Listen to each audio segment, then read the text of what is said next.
Sergio Caezón, soy un expecado de la Universidad Católica desde el 2012 y me he estado dedicando progresivamente más a este tema. Yo creo que probablemente no les voy a mostrar ninguna maravilla, pero la idea es ordenarse un poco porque el típico tema que uno escucha en todos lados es que el paciente, según la especialidad que entre, es la oferta que va a recibir de tratamiento para la apnea del sueño. O sea, si cae en manos de un neurólogo, de un broncopulmonar, el paciente siempre va a ser candidato a CPAP. Si cae en manos de un otorrino, el paciente siempre va a ser candidato a algún tipo de cirugía, y obviamente la cosa no es tan así. La idea es tratar de ordenar un poco la visión y tener una visión un poco más general del tema y poder ofrecerle mejores soluciones a los pacientes finalmente, que es lo que importa. Bueno, como carta de navegación de la presentación, quería abarcar estos temas. Yo creo que por un tema de tiempo voy a ir tratando de acortarme en algunos para alcanzar a presentar todos en 30 minutos. Primero, el síndrome de apnea obstructiva del sueño es una enfermedad, y es una enfermedad con consecuencias relevantes para el paciente y para las personas que rodean al paciente. Entonces ese es como el primer enfrentamiento que uno tiene que tener, y tiene consecuencias importantes tanto en la relación conyugal, en el accidente del día laboral, en la movilidad cardiovascular, en las funciones cognitivas, en la resistencia insulínica, en el síndrome metabólico, en diabetes y en la mortalidad general, por lo cual no es banal como enfermedad. Los criterios actuales de severidad de la apnea del sueño están definidos según el índice de apnea y hipopnea, y esa es la clasificación. Después vamos a revisar algunos detalles con respecto a eso. Primero, con respecto a la relación conyugal, hay varios estudios que muestran que obviamente la relación conyugal se ve afectada por la broncopatía y la apnea del sueño.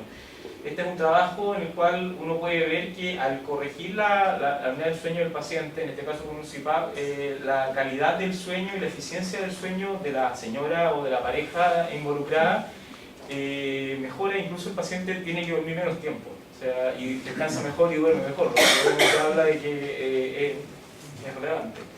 Este es un trabajo que es bien categórico en mostrar que al corregir la apnea del sueño, la pareja refiere en distintas encuestas mejorías significativas de la vitalidad, del funcionamiento social y de la sanidad mental. Así que es algo que es importante. Este es un trabajo clásico de comienzos de este siglo, hecho en 2001 en Inglaterra, donde este trabajo fue hecho con la finalidad de ingresar el uso del CPAP y la búsqueda de la apnea del sueño en los conductores, ¿ya? Acá muestra una tasa anual. Los pacientes que tienen un índice de apnea importante, estos son pacientes con apnea severa, tenían una tasa de accidentabilidad de 0,17 al año, o sea, 17% de accidentes al año. Y si este paciente uno en buen chileno le enchufaba un CPAP, este riesgo de accidentabilidad bajaba a 0,07, o sea, baja un tercio, que es equivalente a los pacientes que no tienen apnea del sueño. Por lo cual, a nivel de población es muy importante tratar este tema. Este es un trabajo clásico de un grupo español con respecto a enfermedad cardiovascular, donde uno puede ver que los pacientes con apnea severa, básicamente al cabo de 3-5 años, se disparan en eventos cardiovasculares mortales y no mortales. Y que si uno corrige esto, en este caso también con CPAP, la mayoría de los trabajos están hechos con CPAP y no con cirugía, casi se llega a un nivel estándar de población sana. Este es otro trabajo que muestra calcificación de las arterias coronarias. Esto es una forma de medición de enfermedad cardiovascular asintomática, antes de que el paciente haga el infarto, ¿ya?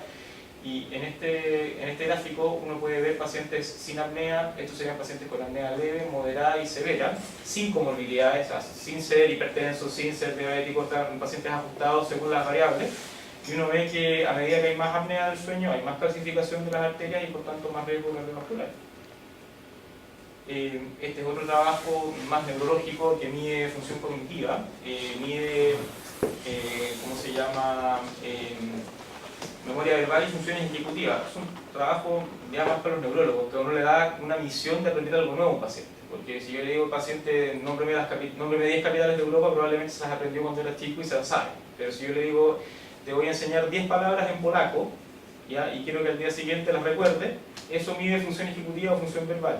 Y los pacientes con apnea del sueño tienen una disminución significativa de esa capacidad de aprendizaje, y que si uno la corrige, el paciente vuelve a tener la habilidad normal, ¿ya? En función de vigilancia y tiempo-reacción, medida en corto plazo, no hay grandes diferencias. Por lo cual, si yo tengo un trabajador que tiene apnea del sueño y le doy misiones nuevas todos los días y no le trato su apnea del sueño, probablemente va a ser un buen trabajador. Esto es un esquema de cómo actuaría la apnea del sueño en la resistencia insulínica y en la diabetes mellitus. Básicamente, la fragmentación nocturna del sueño produce un estado de hiperalerta con aumento del sistema nervioso simpático, con aumento de la liberación de cortisol, y eso a largo plazo va produciendo una resistencia insulínica. A su vez, este mismo mecanismo hormonal hace que se alteren las formas de funcionar de las hormonas nuevas con las que trabajan, por ejemplo, los pacientes en síndrome metabólico como la orexina y la leptina, que tienen que ver con el tema de la alimentación y el hambre. Entonces, estos pacientes a largo plazo, los pacientes apneicos, van engordando y en el fondo van haciendo que su enfermedad cada vez empeore más. Y bueno, finalmente este es un trabajo con pacientes súper severos, con índices mayores a 50, que si uno los trata, básicamente se mueren más, independiente de su causa: accidentes laborales, accidentes de tránsito, enfermedad cardiovascular, mayor mortalidad general, por lo cual esto básicamente para poner en contexto que estamos frente a una enfermedad y no simplemente frente a una molestia. También es cierto que la mejor opción terapéutica estudiada y validada para este tema es el CPAP. ¿Ya? Sin embargo, nosotros todos los días seguimos viendo pacientes roncadores. De repente llega el paciente con su CPAP, no viene a mostrar esta porque ya máquina no me sirve, no me gusta, no la quiero ocupar o no la voy a ocupar. Y llegan igual a nuestras manos y nosotros tenemos que ver qué podemos hacer. ¿Ya? Es claro que no existe ningún tratamiento quirúrgico equivalente al CPAP en términos de efectividad y movilidad, pero hay un porcentaje importante y progresivo de los pacientes a lo largo del tiempo que no van a rechazar el CPAP o simplemente no lo van a tolerar. Hay un porcentaje no menor, más o menos un cuarto de los pacientes que no tienen una indicación formal de CPAP. La indicación formal de CPAP es con un índice sobre 15, entonces pacientes con menos de 15 teóricamente no es la mejor oferta. Poniendo estos son argumentos que uno se pone a discutir con colegas, bueno, es mejor ofrecer un tratamiento con respuesta parcial que no ofrecer nada. O sea, si yo a un paciente le ofrezco un CPAP, el paciente lo ocupa un mes y después lo deja guardado en el closet, no sirve para nada. ¿Ya? Cualquier cosa que yo le ofrezca que sea mejor que eso, de algún modo está ayudando a disminuir todos los riesgos que vimos antes del paciente, que no es menor. Y otro argumento es que el CPAP es un tratamiento paliativo, o sea, yo retiro el CPAP y el paciente sigue con su misma apnea de siempre. ¿Ya? Y nunca va a ser un tratamiento curativo y nunca tampoco lo estima hacer, por lo cual son cosas que uno tiene que considerar. Y obviamente el rol nuestro es conocer o indicar correctamente la terapia médica cuando corresponde, así como poder seleccionar adecuadamente a los pacientes. Buena parte de la mala fama de la cirugía es porque en algún momento se operaba cualquier cosa, y obviamente al operar cualquier cosa los resultados fueron malos. En la medida que uno selecciona mejor, debiera tener mejores resultados. Un tratamiento ideal para el manejo de la apnea del sueño debiera eliminar por completo la hipoxemia intermitente, debiera evitar las desaturaciones menores del 90%. Eso es dudoso porque lo que se sabe es que más que el porcentaje de saturación son los rangos de saturación e intermitencia de la saturación. Me pongo un ejemplo súper claro: si yo tengo un paciente con un EPOC severo que tiene indicación de oxigenoterapia, ese paciente al dormir en la noche no despierta igual que el paciente que tiene apnea del sueño, pese a que está oxigenando pésimo, ¿ya? Entonces lo que sucede finalmente, el tema es la fragmentación del sueño. Ese paciente está acostumbrado a vivir con saturaciones bajas de oxígeno y duerme, no hace micro despertares en la noche, es una forma distinta de la fragmentación de la enfermedad. Entonces, más que el índice, lo que me importa a mí es cuántas veces el índice se está moviendo en la noche. Suprimir el ronquido, normalizar la arquitectura del sueño, que por supuesto el tratamiento tenga una excelente adherencia a largo plazo, evitar todas las complicaciones que ya vimos y que tenga ausencia de riesgo al aplicar la terapia. Por supuesto que los tratamientos ideales no existen, así que obviamente eso es lo que uno debiera buscar. Y con respecto a esto, uno se mete a revisar la literatura y busca, bueno, cuál es el criterio de éxito definido por los neurólogos y los broncopulmonares para el uso del CPAP. Y uno ve que para ellos éxito es que el paciente ocupe el CPAP más de 4 horas en la noche y que lo ocupe esto 5 veces a la semana. Eso equivale a 20 horas semanales de uso de CPAP. Yo no conozco a nadie que duerma 20 horas a la semana. O sea, de partida, cuando ellos publican y dicen nosotros tenemos un uso exitoso de nuestro sistema porque es muy bueno y soluciona los problemas, claro, miden al paciente, no tiene apneas mientras ocupa la máquina, pero el resto del tiempo, nada. Y para las publicaciones internacionales ese paciente tiene un uso exitoso de CPAP. Entonces hay que ser bien cuidadoso con la lectura de la literatura.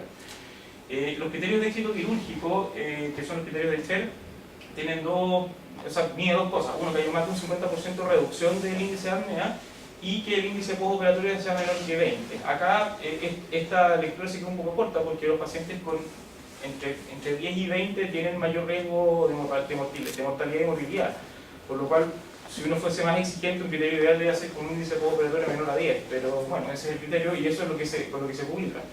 Por lo cual uno dice, bueno, en realidad la vara de medir estas cosas es bastante injusta. O sea, nosotros vemos que los broncopulmonares, los neurólogos publican trabajos, tenemos 90% de éxito, 100% de éxito, pero esa es su medición de éxito, que si uno lo calcula a simple vista no parece tan exitoso.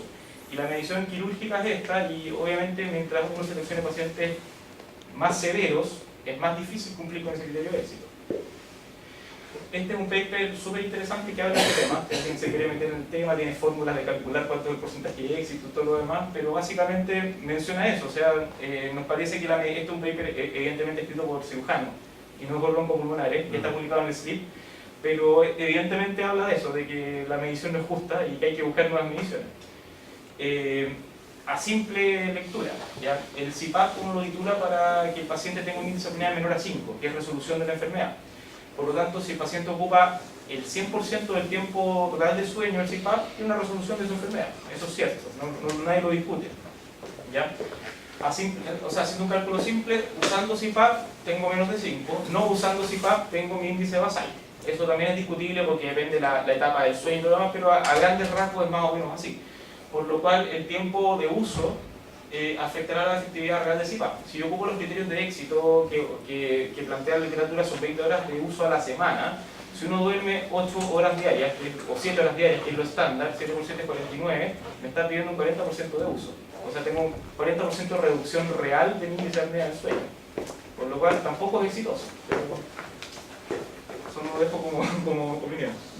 Y bueno, por otro lado, la cirugía difícilmente logra reducir el índice de apnea a menos de 5, pero teóricamente sí tiene 100% de adherencia, lo que también es discutible porque también se sabe que las cirugías, sobre todo las cirugías de paladar, van disminuyendo un poco su efectividad a largo plazo.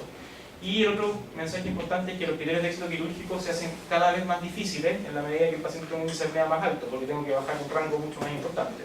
Por lo cual, esas son como las dos ideas que yo creo que se quedan. Y cuando uno lee esto se enfrenta un poco a esto. Primero ve que la forma de medir las cosas es un poquito injusta y obviamente hay que buscar nuevas formas de medición.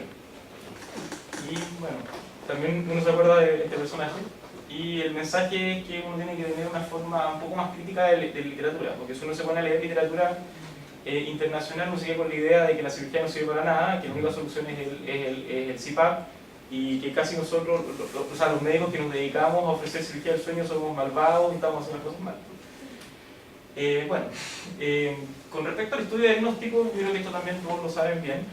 Yo creo que es fundamental, sobre todo en pacientes adultos, tener algún estudio del sueño, llámese polisomnograma, llámese poligrafía ambulatoria, lo que sea. Sin embargo, cuando uno toma este examen y elige cuál examen va a ser, una polisomnografía o una poligrafía, tiene que tener en cuenta cuáles son las formas de conteo de los eventos respiratorios. ¿Ya? Esto es súper importante, lo vamos a revisar. Y bueno, cuáles son las limitaciones del estudio ambulatorio. El estudio ambulatorio es mucho más cómodo al paciente, es más económico.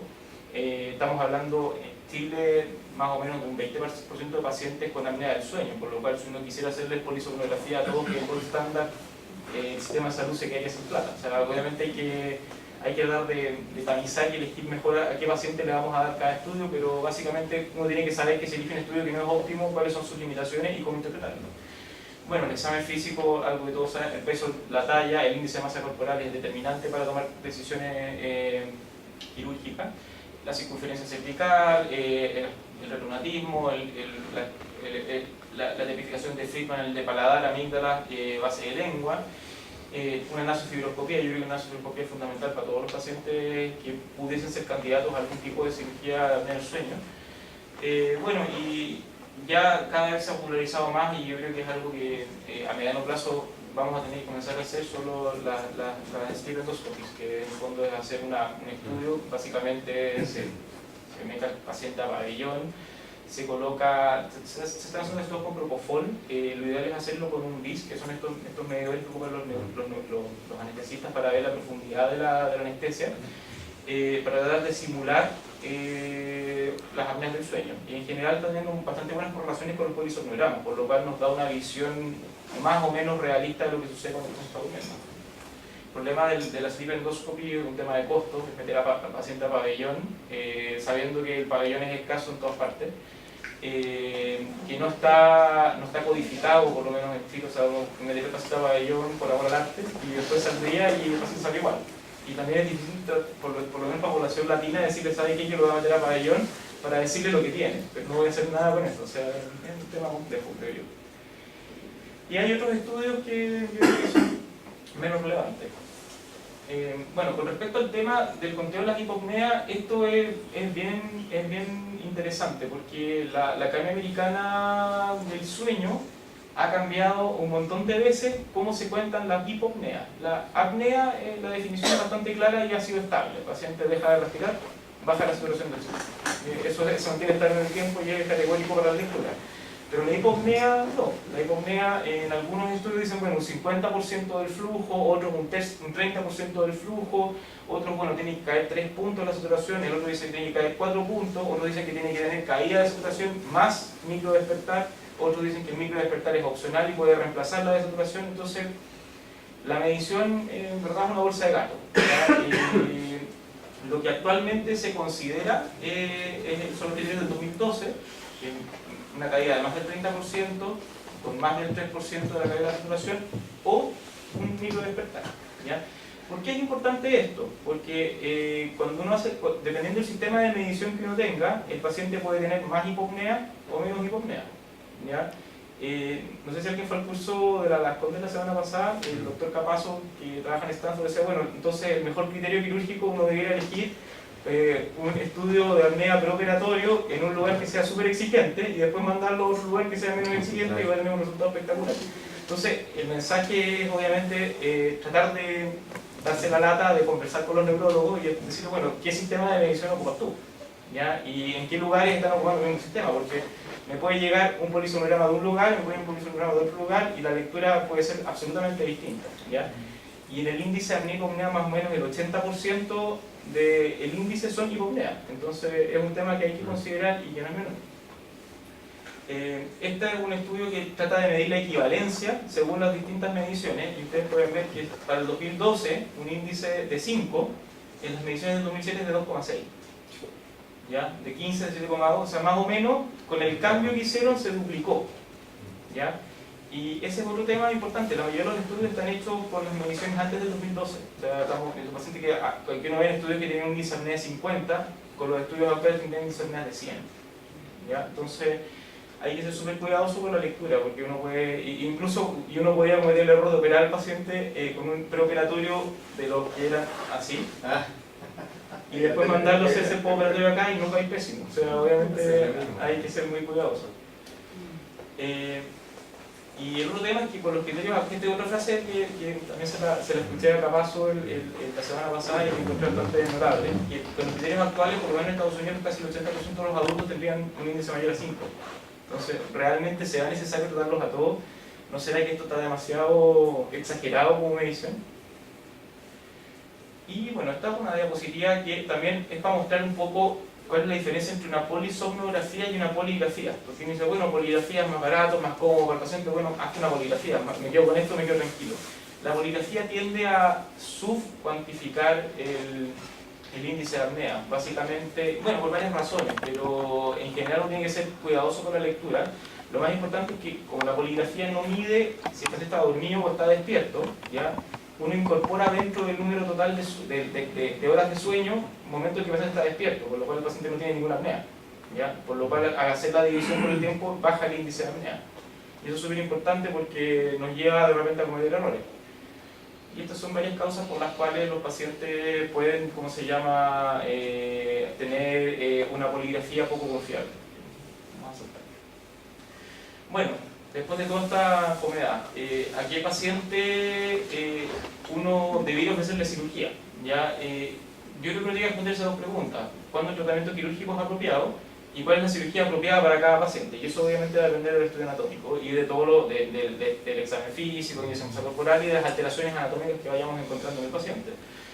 que es básicamente eso. Bueno, también las comorbilidades, yo creo que vamos a ser más propensos a operar un paciente de 20 o de 30 años que un paciente de 70, y las expectativas del paciente. O sea, si yo tengo un paciente que no se convence de que esto es, por decirlo de alguna manera, parte del tratamiento, de que puede haber fallas, de que el paciente puede quedar con apnea residual y todo lo demás, y él cree que se va a operar y va a sanarse para siempre de su enfermedad, yo creo que ese es un mal paciente. O sea, hay que elegirlo bien. Y ahí yo creo que está la racionalidad de la cirugía. El concepto de la cirugía en la apnea del sueño es el concepto de la obstrucción multinivel.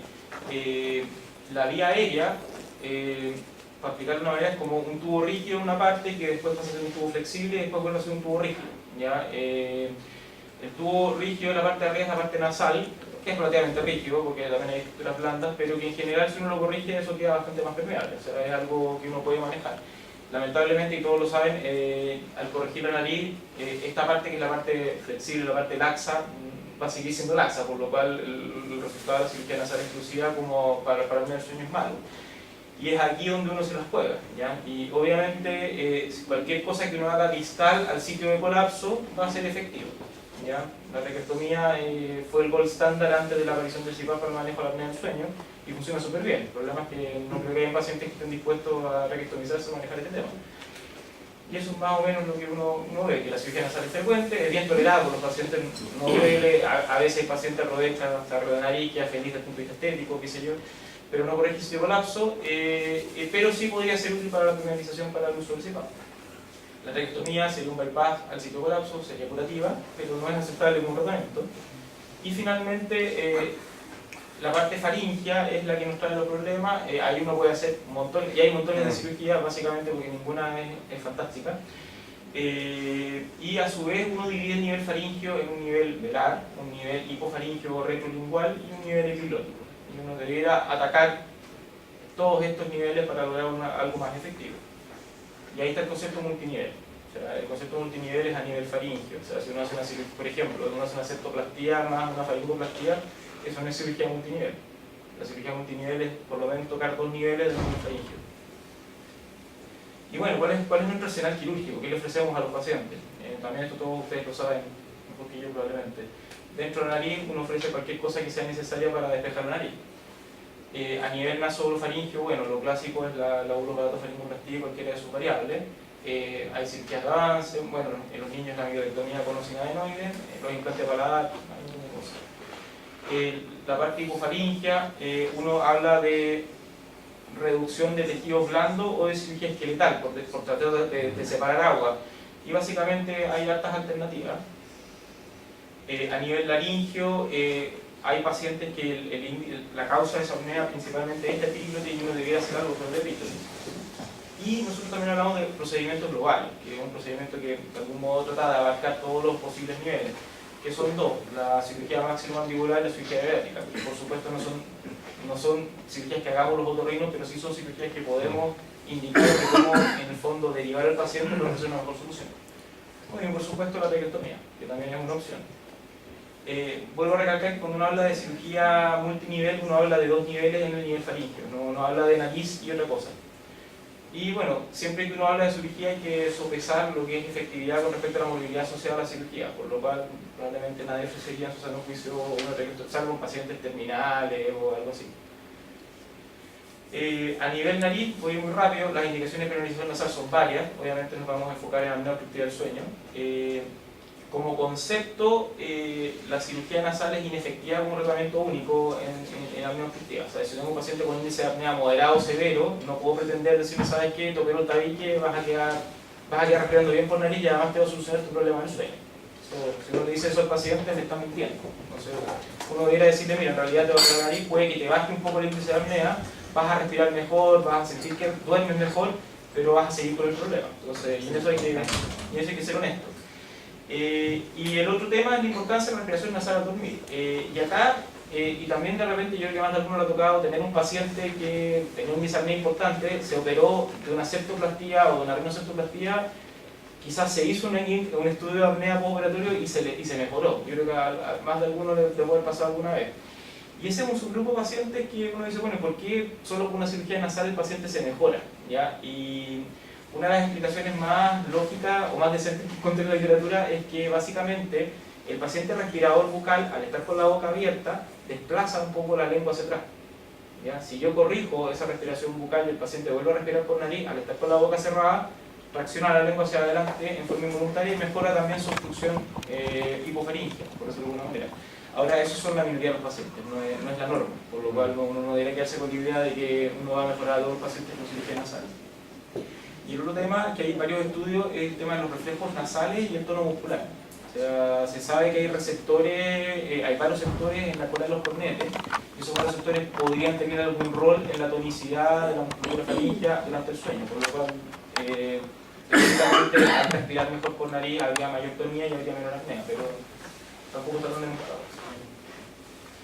Y el otro tema importante, bueno, tengo un paciente que ya está ocupando CPAP, pero tiene mala tolerancia al uso del CPAP. Está súper demostrado en muchos estudios, este es un trabajo de Friedman, pero hay muchos trabajos que muestran que una buena cirugía de permeabilización nasal mejora 2 o 3 puntos de centímetros de agua el uso del CPAP. Entonces, obviamente un paciente que está con un CPAP a 12 o 13, si yo lo pego en la nariz va a bajar a 10 y eso sí va a influir en su adherencia. Entonces, obviamente, incluso pacientes que ya han perdido desde el punto de vista quirúrgico podemos ofrecerles algo. Bueno, con respecto a cirugía orofaringia, yo creo que todos ustedes saben que existen distintas técnicas de faringoplastia como cirujanos de faringoplastia, y eso básicamente porque ninguna es espectacular. Partiendo de la técnica de Fujita hasta las técnicas más actuales como la faringoplastia de expansión de esfínteres o la faringoplastia lateral. El mensaje acá es obviamente que la cirugía ha evolucionado de una cirugía resectiva a una cirugía reconstructiva, tratar de aprovechar los vectores musculares para mejorar la apertura de la orofaringe, de evitar la estenosis, de evitar las complicaciones y teóricamente de disminuir el dolor postoperatorio. Yo creo que en eso nos ha ido mal, no hemos tenido ningún descubrimiento espectacular. Esta otra frase con respecto a la faringoplastia que define muy bien lo que yo pienso al respecto. No sé si conocen al personaje. Aparece lo que estoy diciendo aquí. Ken Franklin, que es, bueno, es político, inventor y científico. Yo creo que político no es algo bueno en este país, pero bueno. Que dice que obviamente que las cosas van cambiando, ¿ya? Y obviamente van cambiando porque uno trata de hacer las cosas mejor. Entonces cuando uno deja de cambiar cómo hace sus cosas es porque uno ya está listo, realmente. Entonces, básicamente el mensaje acá es que hay que tener una búsqueda de técnicas más efectivas, ojalá con menor tiempo quirúrgico y ojalá con la menor morbilidad posible. También considerar que la palatofaringoplastia va a ser probablemente parte de una cirugía multinivel, por lo cual el tiempo quirúrgico es importante. O sea, no me puedo demorar 2 horas y media en una faringoplastia, porque si además tengo que tocar nariz, tengo que tocar base de lengua, tengo que hacer una cirugía que sea efectiva y rápida. Y ojalá que dura poco, pero obviamente en eso estamos más complicados. Y básicamente en eso, la mayoría de los trabajos actuales en faringoplastia a lo que van es a entender un poco cómo funciona la musculatura del paladar blando, porque obviamente, evidentemente cortando la úvula no pasa nada, y eso ya uno se ha dado cuenta. Entonces, básicamente los gringos hablan del tissue matrices, que son los arbotantes, igual que cuando uno habla de trauma maxilofacial, de cuáles son las estructuras que dan la forma y dan la estabilidad del paladar. Y son 3 músculos, es la úvula, que es la menos importante, el elevador y finalmente el palatofaringio, ¿ya? Y el palatofaringio es el que está más accesible a nosotros en la cirugía, porque uno al sacar la amígdala vertebral posterior, estoy viendo el palatofaringio, ¿ya? Entonces si yo logro reorientar el palatofaringio de una manera que lo pueda dejar en un lugar más estable, probablemente pueda tener un resultado más eficiente, que es solo recortar mucosa y después pasar un punto y esperar que los puntos hagan el milagro. ¿Ya? Entonces, como mensaje, no cambiar la mucosa. O sea, la mucosa es el revestimiento. ¿Ya? Es como en el fondo cambiar la pintura de la casa y esperar que la casa cambie de forma. No tiene mucha lógica. Tratar de reposicionar los músculos, y el que parece más fácil de reposicionar es el sarcófago, que es lo que buscan las técnicas más actuales de la faringoplastia lateral o la faringoplastia de expansión de esfínter. Que es más o menos eso lo que uno quiere hacer. Este es un dibujo bien ordinario, pero es más o menos eso lo que uno quiere hacer. Y básicamente, ¿qué es lo que uno podría hacer y lo que están haciendo algunos trabajos? Si me da el tiempo, hay unos videos súper interesantes que puedo mostrar al final, pero no sé si me da el tiempo. que es tratar de reposicionar el palato faríngeo hacia una estructura estable. Y la estructura estable más fácil y disponible que tenemos en el paladar blando es el RAF etérico-mandibular, ya que está ahí. Entonces, como pequeño dato, si uno puede reposicionar un poco el faringo, el palato faríngeo, lo puedo desplazar un poco hacia adelante y un poco hacia lateral, apoyándome en el RAF etérico-mandibular, probablemente va a tener resultados un poco mejores, y eso es bastante simple de hacer. Eso es algo que yo creo que cualquier otorrino general lo puede hacer.